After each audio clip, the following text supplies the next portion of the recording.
Yo, what's up mga kombi? At nandito na naman kami ni Happy Kid. At kami pupunta ng Bigan at ibibreakin namin ang kanyang motor. Nandito kami sa may tapat ng City Hall ng Pasig at dito kami nagkita. At nandito na kami sa may EDSA Monumento. Kafanang kami dyan, papasok ng Valenzuela. At papasok na kami ng Bulacan. Naipit pa kami ng traffic dito, banda sa may SM Marilao, dahil gawa ng ginagawa yung kalating kalsada. Agad din namin nakalabas dyan. Ayun na nga, nakalabas na kami. Narito kami sa may tapat na SM Marilao. At nagpagas muna si Happy Kid dahil mura ang gas dito. Bandang Bulacan pa rin ito. At ang haba ng pila dahil mababa ang gas daan. Papasok na kami ng Santa Cruz, Bulacan nito. At dito na kami sa may arpo ng Bulacan na yan. At naminto kami saglit at nag-selfie-selfie. At pandito na kami sa may Pampanga agad, ang bilis. At ito at may nadaanan niya kami. Aksidente. Gawi nga sa aking pagmarites. Sumalpok nga pala ito sa kutsi. Ayan, kaya ride safe tayo mga paps sa daan. Papasok namin sa San Fernando, Pampanga. At ito ang una namin stopover sa may Shell Pampanga, Tagutom. At papasok na nga kami ng Angeles City, Pampanga, at may magandang daan dito. Ayan, nakikita nyo ang ganda ng daan na yan. Yung pailaw na yan, kala mo nasa ibang bansa kay charot. Pero lahat na marami ng ganito sa Pilipinas talaga. Sana lahat, dagyan ng ganyan. May nadaanan pa kami, ito, mga nagbabawas ng kasalanan, na bang tawag yan, sinakulog, yun. Yun ang tawag yun, talagang iniisip. Nandito na kami sa may tulay ng Tarlac. Ang ganda ng tulay na to kasi hindi siya madilim. Di gaya ng ibang tulay na madilim siya.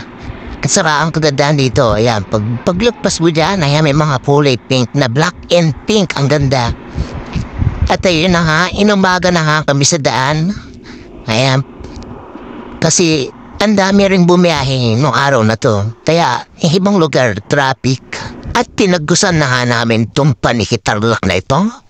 At sa maglit nga kami ng tambay, dito yan sa bayan ng Pangasinan, sa may Rosales. Nagpahinga lang kami saglit lang. Sa mga oras na to, naghahanap na kami kung saan kami pwedeng kumain at nakakagutom na nga talaga. At dito na nga kami nag-second stop sa may Chowking. Ayan, si Happy Kid. Tumpogi pa rin kahit pagod na. At thank you nga pala Chowking at dan ako nakatulog ng 30 minutes. At time check na nga kami alas 9 na ito na umaga nung naka-addis kami dyan. Salamat talaga Chowking. Pinaiglip mo ako. At yun na nga, nirat-rat na nga namin ni Happy Kid. Papasok na kami ng La Union na yan. At yung tulay na yan, nakikita nyo walang tubig, diba? Kaya huminto muna kami at nag-selfie-selfie pa. At malayo pa kami sa katotohanan. Yung mga kasama ko pagod na si Happy Kid, hindi na siya makababa ng motor niya. So pagod. At di siya makapaniwala nakabalik ulit siya dyan sa arko na yan. At dito na nga papasok ang puro traffic na dadaanan namin. Kaya inabot na kami ng tanghali bago kami nakarating ng Balawan. Kaya nang makalagpas kami sa traffic, ayan, niratrat namin ni Happy Kid. Itong kahabaan ng Santa Cruz. Kasi mamaya, sa susunod na bayan, traffic na naman ang makikita namin at sasalubong sa amin. At ayan na nga, pagtapos ng retratan, sumalubong na naman yung putik na traffic na to. At tatagbusan na nga namin tong ago na to. Ayan. Nag-fast forward na ako dahil ang traffic uli, ayan na yan. Nakita niyo yung ilog may tubig na. Kanina wala. At dilagpasan na nga namin tong Robinson La Union. Narito na nga kami sa may San Fernando La Union. Dito tirik na talaga yung harap. Kaya nakakasunog at nakakairita na rin. Mainit na. Nang makalagpas kami sa San Fernando, ayan, nirat-rat na naman namin ulit ni Happy Kid. Kasi, tawik na yung araw na sa kalsada pa rin kami, di pa kami nakakapagpahinga. Yung lugar na to, papasok to ng Baknotan to Balawan na.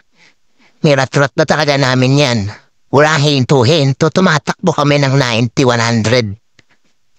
Bangis no?